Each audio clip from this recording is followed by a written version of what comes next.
साईटवर काम करणाऱ्या 8 बांगलादेशी नागरिकांना नाशिक पोलिसांनी अटक केली आहे। नाशिक पोलिसांनी गुप्त माहितीच्या आधारे ही कारवाई केली। नाशिक पोलिसांच्या पथकाने पेंटर, बांधकाम मजूर, कामगार, कंत्राटदार या वेगवेगळ्या वेशभूषा करत बांधकाम साईटवर 8 दिवस मुक्काम केला होता। त्यानंतर बांधकाम साईटवर काही कामगार बांगलादेशी असल्याची खात्री पटल्यानंतर ही कारवाई करण्यात आली। एक 8 दिवसापूर्वी आमच्या टीमला इन्फॉर्मेशन मिळाली।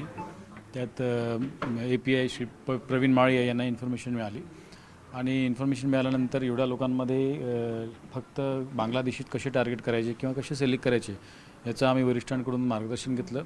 माननीय पोलीस आयुक्त, सहाय्यक पोलीस आयुक्त आणि पोलीस उपायुक्त गुन्हे यांच्या मार्गदर्शनाखाली आम्ही टीम तयार केली आणि नेमकं कशामुळे आपल्याला इझिली करता येईल आणि दुसऱ्या लोकांनाही माहिती पडणार नाही अशा पद्धतीने प्लान चॉकआउट केल्यानंतर या लोकांनी स्वतः साईटवर जाऊन त्यांच्यामध्ये मिसळून आणि त्यांची भाषा कशी ओळखता येईल याच्याकरताही त्यांनी एक गुप्त बातमीदार आणला होता जो त्यांची लकब ओळखायचा आणि त्यांना सोबत ठेवून या टीमनी आपलं वेषांतर करून त्यांना आयडेंटिफाय केलं आणि त्याच्यानंतर कारवाई करण्यात आलेली आहे। खरं तर बांगलादेशी ज्या साईडवर काम करतात साईडवर जाऊन त्यांना आयडेंटिफाय करणं हे चॅलेंजिंग होतं। हे चॅलेंज आपण कसं पूर्ण केलं? ज्या वेळेला आम्हाला सदर याची माहिती मिळाली तसेच माननीय पोलीस आयुक्त सर, माननीय पोलीस उपायुक्त सर, माननीय सहाय्यक पोलीस आयुक्त सर मिटके सर यांनी आम्हाला सूचना केल्या होत्या की बांगलादेश नागरिकांबाबत आपल्याला कारवाई करायची आहे। त्याप्रमाणे आम्ही काम करीत असताना गुप्त बातमीदाराबाबत आम्हाला माहिती मिळाली।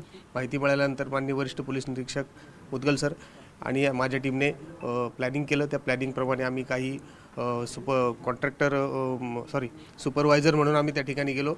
सुपरवायझर आणि वेषांतर केलं आम्ही। तसेच मजूर म्हणून आम्ही त्या ठिकाणी माझ्या टीमने काम केलं। 4 दिवस आम्ही त्या ठिकाणी ट्रॅक केलं सदर इस्मानचा आणि सदर इस्मानचा ट्रॅक करत असताना आम्ही ज्यावेळेस खात्री पडली की हे बांगलादेशी नागरिक आहेत त्यावेळेला आम्ही त्यांना ताब्यात घेतले। तुम्ही स्वतः नेमका कशाचा रोल केला? लेबर? मी स्वतः सुपरवायझरचा रोल केला। तसेच जाधव मॅडम यांनी सुपरवायझर असिस्टंटचा रोल केला। तसेच टीमने इतर काम केले।